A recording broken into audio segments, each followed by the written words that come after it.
You know, I didn't think I'd get so passionate about an Octonaut's character who isn't Captain Barnacles, but here we are.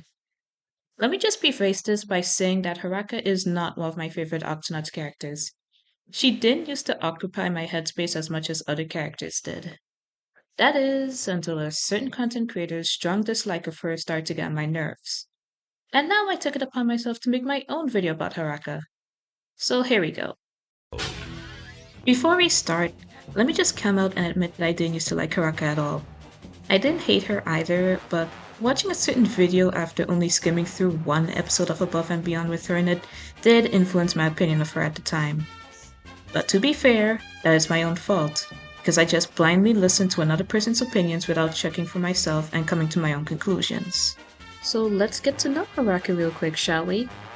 As of the making of this video, Haraka is not only the newest Octo agent, but also the newest addition to the cast of Above and Beyond, making her debut in the 5th season. That is every season of the show so far as of the making of this video, by the way. She is a cheetah, and as a result, her main gimmick is her athleticism and speed.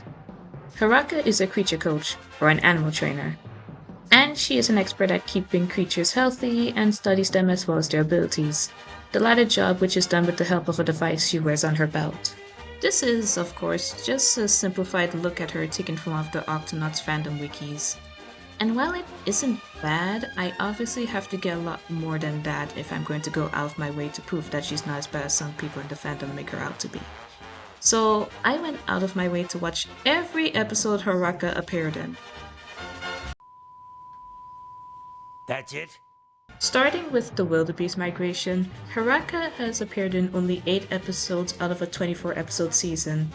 And with how, according to YUGEN, half of the fandom has supposedly disowned Haraka, I was under the impression that the show was really trying to force her into as many episodes as possible.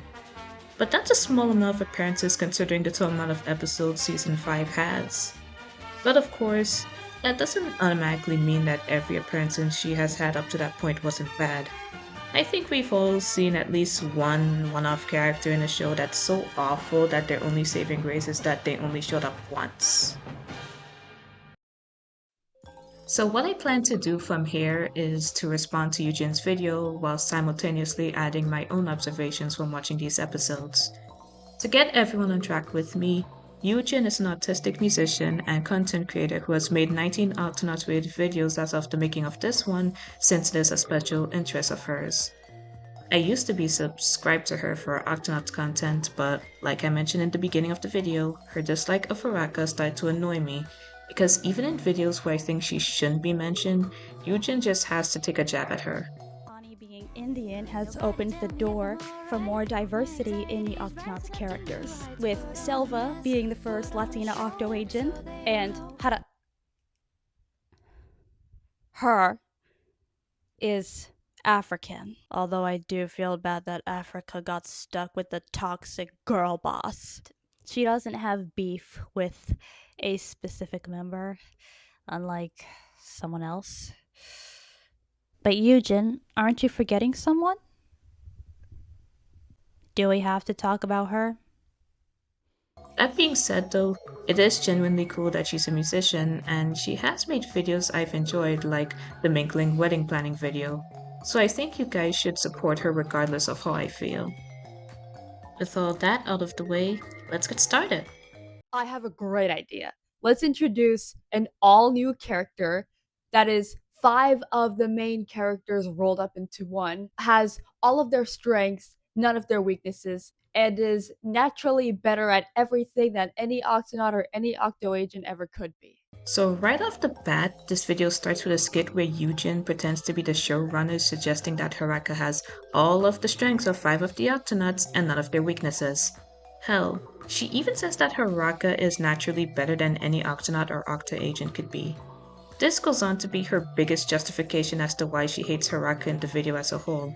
She even goes as far as to claim that Haraka is a Marisu. As much as I don't want to say this, I'm afraid Haraka is a Mary Sue. But this isn't a fair assessment because Eugen is really exaggerating how Haraka is portrayed. First, let's counter her argument that she's just 5 of the Octonauts rolled up into one. and we're going to do that point by point. Let's start with Barnacle's workout obsession. While I won't deny that they both love exercise, there's some nuance here being ignored. Yes, Barnacles is shown to love working out, but that is clearly portrayed as more of a hobby. Sure, there are times he uses his experience to help others in the show. The biggest examples are him helping Peso to train in the Great Penguin Race and having aerobic sharing videos. But that doesn't necessarily make him a professional. He's just really good at these things. Not to mention that even though this is part of his character, we don't really see this often throughout both the original series and Above and Beyond. And no, him loving to show off his polar bear strength whenever he gets the chance doesn't count to me because even without him loving exercise, polar bears are just naturally strong animals to begin with, so that just hits me as a thing he'd do regardless. Also, this is a single trait they happen to share. That doesn't mean Haraka is like Captain Barnacles. Characters who share traits are allowed to exist, and having one thing in common with a character doesn't mean that they're just like that character. You mentioned near the end of this video that the show has a ton of biologists. So why is this a problem with Haraka specifically? I will elaborate on this a little later. Haraka is actually more into exercise than Captain Barnacles is, and a big reason for that is because that is actually her job. She is a creature coach, or in other words, an animal trainer. And since every single animal we see is anthropomorphized, she is portrayed much more like an exercise professional. And as a result, her way of training animals and those around her is much more diverse than what we see with barnacles. In addition to strength, Haraka likes to point out an animal's unique assets to guide others and wants to teach those around her self-reliance, which is also great because while Haraka is shown to be great at gliding, exercising, and especially running, she cannot climb. By the way, this is an actual flaw cheetahs have in real life. The point about Quasi is the only one I could get behind. She's a cheetah, so naturally she's going to be agile and an orange cat much like Quasi is. Not much to say here, though again, I do have to put into question why is this a bad thing when Pani, that character who is strikingly similar to Quasi personality-wise, is not only allowed to exist without getting the same amount of backlash, but is clearly the fan favorite out of all of the new Octo agents introduced. The medical knowledge point doesn't sit right with me because while their jobs do put both Peso and Haraka under the healthcare umbrella, their ways of going about it are uniquely their own. Once again, nuance. Haraka is not a medic. The only time we see her taking up the role of a medic is in the Australian wildfires, but she's only seen giving oxygen and water, both of which are basic first aid. Whenever an animal gets hurt, she calls on Peso, because she herself doesn't have that kind of medical knowledge. She can rehabilitate, but she cannot heal. The shunting point baffles me because I have to ask, yet again, why are you only pointing this out with Haraka? Sure, Shunton may be the main biologist of the show, but he's not the only one. Tracker is an ornithologist, meaning that his branch of biology focuses on birds, and Silva is a botanist, meaning that she's focused on plants. Pearl is a marine biologist. Ranger Marsh's job requires him to be knowledgeable about biology. Most, if not all of the Octonauts have dabbled in biology at some point. While Haraka being a full-on biologist may seem redundant, her big thing is that she's knowledgeable about the creatures in Africa specifically. She has knowledge about some animals outside of Africa, sure, but she is the one the Octonauts go through when they need someone who knows about that specific continent. Haraka is not the only one we see with this. Captain Barnacles knows a lot about the Arctic since he is from there, and there are moments in the original show where Professor Inkling is the one sharing information about a specific animal instead of Shellington. And the Dashi's leadership point is just plain wrong. Haraka is portrayed as more of a support character than a leader. Unless there's an episode that is supposed to censor her, or at least have her play a big role, Haraka is simply just doing what she's asked to do most of the time.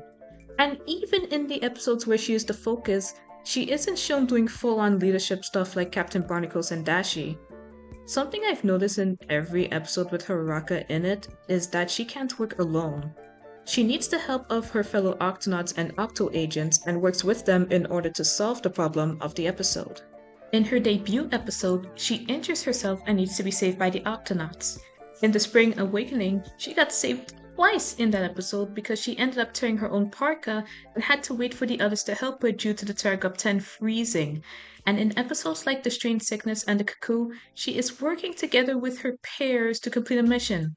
She is not the one taking charge in any of these missions, nor is she shown to be doing a better job than those around her. I can go on about her other appearances, but I think that's enough to make my case. Which also counters Yugen's belief that Haraka is apparently naturally better than the others, because wouldn't someone who is naturally better than every single Octonaut and Octa agent not need the amount of help Haraka is shown to need? And wouldn't she have more than 2 episodes that not only center her but have her achieve her goals without help from her fellow Octonauts? Haraka made her debut in the season 5 episode, The Wildebeest Migration. How do they introduce Haraka? They make her stalk the Octonauts, people that she doesn't even know, and she takes the wildebeest baby from underneath their paws. She literally takes the creature away and starts training it. Like, she doesn't know these guys. She didn't ask if she could see the baby wildebeest. She just snatched it away. Well, not snatched it, but she genuinely took away their assignment from them. You know what? That's valid. Stalking the Octonauts is a terrible way to introduce Haraka. I sure am glad that the other new Octa agents weren't introduced doing awful things. Oh, wait.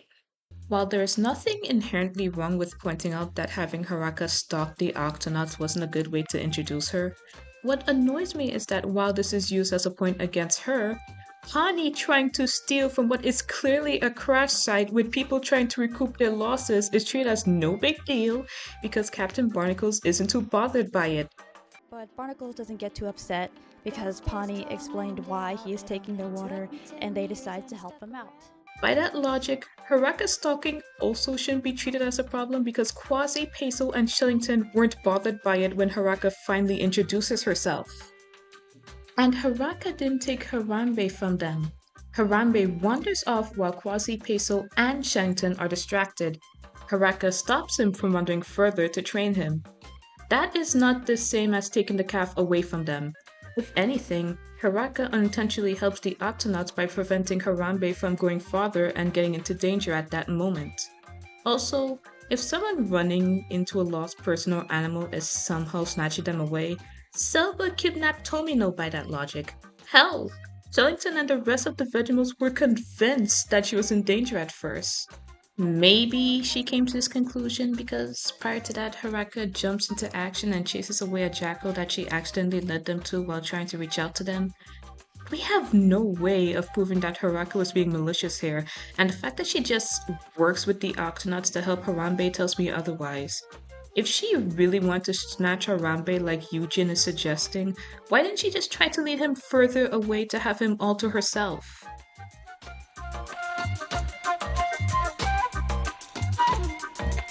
What really annoys me the most is seeing her in action.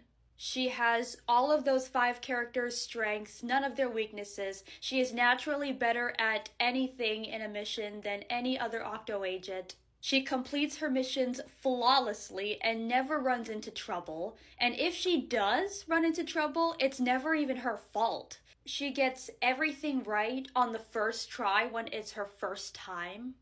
And most of all, she doesn't ask for help because she's just able to get the job done like that. Everybody, I would like to present to you all a compilation of Haraka quote unquote doing her job flawlessly.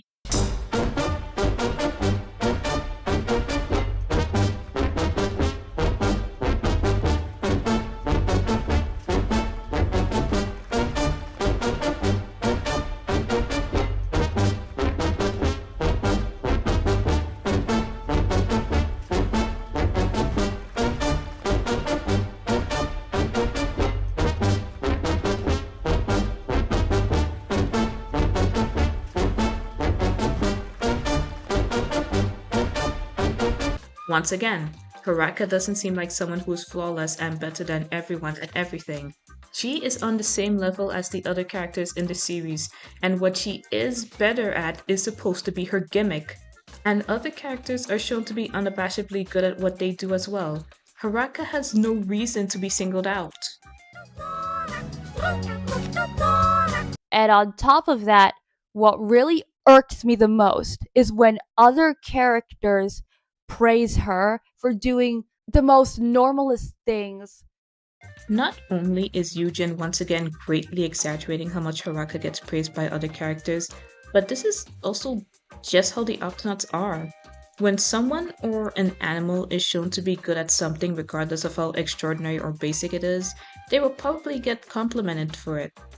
And like in the compilation I showed earlier, the only way you would come to the conclusion that Haraka is being glazed over everyone else is by ignoring instances of it happening to other characters. While we're on the topic, this is a nice way the show demonstrates how much Haraka actually fits in with the Octonauts contrary to what Eugen thinks, because Haraka also loves to praise others a lot. The Octonauts, like the wildebeest, have shown me the importance of Harambe. Great spots! That's one tall, fast and powerful gal. Smart work catching that thermal, and your landing was perfect. Are you trying to tell Pawnee something? This is kind of like the opposite of motivation, the opposite of what your occupation is. You're making him feel insecure. You're making him feel like there's something wrong with him that needs to be fixed.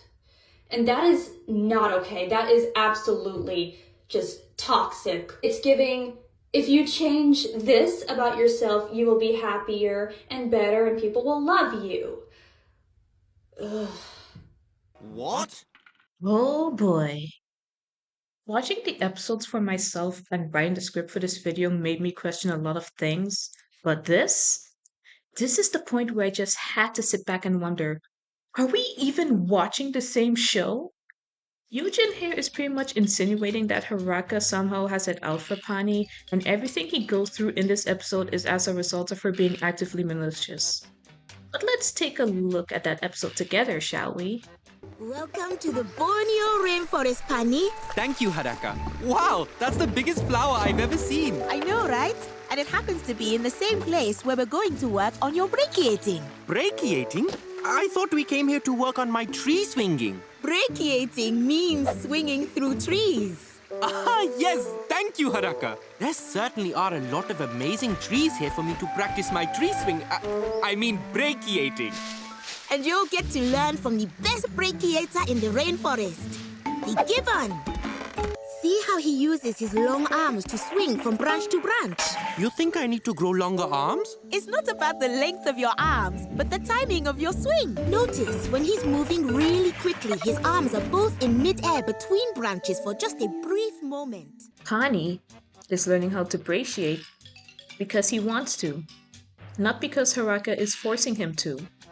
And when he doubts himself, she tries to guide him in the right direction. And remember, Haraka can't climb, so she can't be more hands-on even if she wanted to. Not to mention, she didn't force him to keep brachiating. He is choosing to keep trying. And when he finally figures out how to do it by using his grappling hooks, she doesn't chastise him for using tools. She just reaffirms that she knew Pani had what it took to brachiate. That is not the behavior of someone who has it out for Pani. Eugen also later tries to suggest that Haraka could be trying to project her insecurities onto Pani, but that is just her choosing to have a very bad-faced interpretation of Haraka's actions and behavior. That is the only way one can come to this conclusion after watching this episode.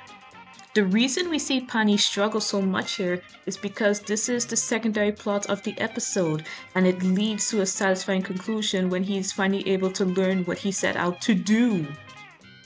I also gotta mention that Eugen shoots her early argument that Haraka is effortlessly good at everything everyone else does yet again because she acknowledges that Haraka can't climb and tries to suggest that she could be projecting her insecurity about that onto Pani. But you can't go on a rant about a character being better than everyone else and then later admit that she has a flaw that prevents her from actually being effortlessly good at everything. And then also imply that she's taking that insecurity out on someone else. I get it now. Haraka exists to make Pani look worse. How? Tell me who at the pitch meeting thought this was a good idea. Once again, this is just YUGEN choosing to have a bad faith interpretation of Haraka. Because if she really did exist to make Pani look worse, why was she able to star in 2 other episodes with him and work alongside him just fine? That doesn't seem like a character who exists to put another one down. This next part of the video has to be the strangest part by far. I don't even know how to explain it at the moment. Let me just show you. And Haraka, are your views actually showing here? Is there something that you want to tell us? Girl bossification of a character? Is there something you want to tell us? Because if so, then I have something to say to you. Imagine your life right now if Quasi, Peso, and Shellington, who are all men, never showed up and never discovered you and your skills. And Barnacles, another man, gave you a job. So you don't get to think that way. And your life would probably be very boring if you weren't an Octo agent. Well, at least it's a good thing that the discovery and becoming an Octo agent means nothing to you, right? Eugen could have and should have left this out of her video entirely because this is just so jarring. But it is also very telling because I think this moment most of all shows why this video falls flat. Eugen is fueled by her dislike of Haraka and nothing else. And this whole video is her trying to justify that dislike. However, the result is that she is clearly not interested in properly assessing Haraka as a character. She is just trying to put together all these arguments as to why Haraka is bad. But she doesn't even try to make sure that she isn't contradicting herself or just making stuff up based on how she feels. Because calling Haraka a girl bossification of a character is definitely a choice. Once again, Haraka doesn't have it out for Pani. She never tried to bring him down. Eugen is just assuming she's out for him because she has the sense to not woobify a grown man who made the decision to try and get better at something she's not good at. Haraka is allowed to be good at her job. Every Octonaut and Octo agent is. That is why Captain Barnacles asked her to become an Octo agent. He saw the value of her expertise and wanted her in the crew. And even if he didn't ask her, she'd still be a creature coach and biologist because she was already those things to begin with. She just so happened to run to a group consisting of like-minded people and decided to join them. Getting on Haraka for being an Octo agent because men saw her value is also the choice of all time. Because how do you think Tweak, Dashi, Pearl, Kashi, Ryla, Min, and Selva got their jobs? Even with all these female characters in the cast, most of the crew are men. The founder and the captain of the Octonauts are men, and Captain Barnacles is the one who chooses who he wants to ask to join the crew. So you shouldn't be faulting any female character for having their jobs offered to them by the men in charge. It can't be helped. And this is such a weird thing to rant about with Octonauts, and especially Above and Beyond, because it's just not that kind of show.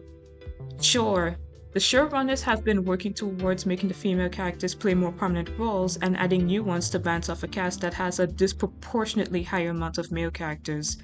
But within the show proper, it's not a big deal. The female characters are just allowed to exist. Tweak is a great mechanic who happens to be a woman.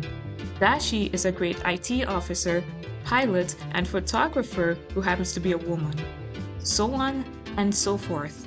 Not once does their gender come into play. They're just allowed to be. The same goes with Haraka. She is a creature coach and biologist who happens to be a woman. The only one making a big deal out of Haraka being a strong female character is you, Eugen. And it's just so you could bring her down using a term co-opted and misused by grifters who don't like the sight of a female character who dares to be capable enough to even outdo men. That is not cool. Honestly, do you think in a few years that people are going to remember Haraka if she suddenly disappears from the franchise, do you think anyone's like gonna miss her? I mean, considering the fact that Bianca has only appeared twice in the franchise and her own kids appear without her, yet the fandom still remembers she exists and makes fan content of her, as well as lamenting how underutilized she is, I think people would notice. Like it or not, Haraka has fans, and people who are part of fandoms that aren't the biggest and are also deprived of the constant dopamine rush of having new official content coming out often are built differently. In conclusion, I think it's just best if we forget about Haraka and ignore her completely so we don't have anyone else getting ruined, and so we can show them that the team was already well established as 10. Haraka is a lot more well liked than YUGEN is letting on. I ran a poll on Tumblr while I was working on the script, and the results show that 50% liked her, 40% were neutral, and only 10% of people actually disliked her. A fellow Octonauts known as Mariana Trench Productions also ran a poll a while back, and in that one, 87% of voters said that they think Haraka is good. And that was much bigger than my own, since that one had 989 votes while mine only got 20. Of course, this isn't reflective of the entire fandom, only the Tumblr and YouTube side of things. I think it's about time I move on to the conclusion.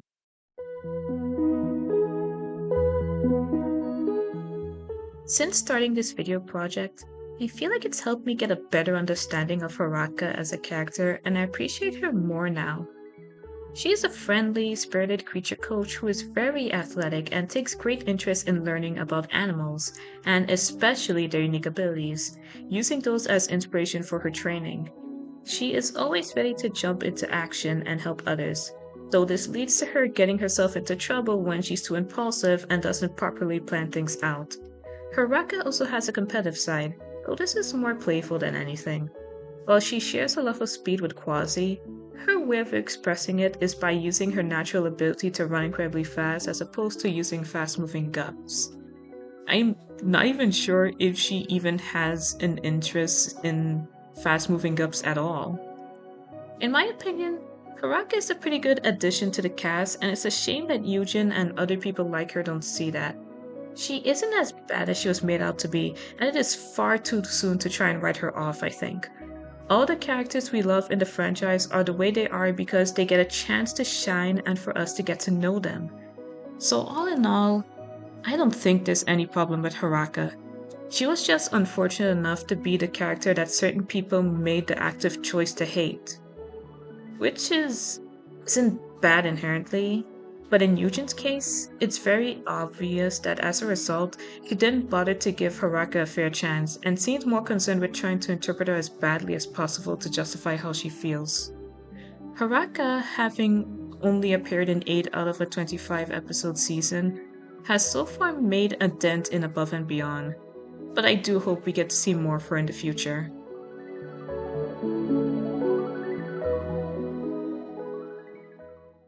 Truth be told, I did not intend this to be the first video I finished for this channel. My original intention was that video about the kind of Octonauts OC I would have made if I was more obsessed with the show as a kid, and then I wanted to make a video where I yapped about my OCX canon pairing for God knows how long. I don't plan to make any more videos like this one anytime soon. This channel was made for me to yap about my AUs and whatnot, so that's what I plan to do from here on out. Feel free to stick around if you want to hear about that kind of stuff, I guess, and thank you so much for watching. I don't know what else to say, so bye bye!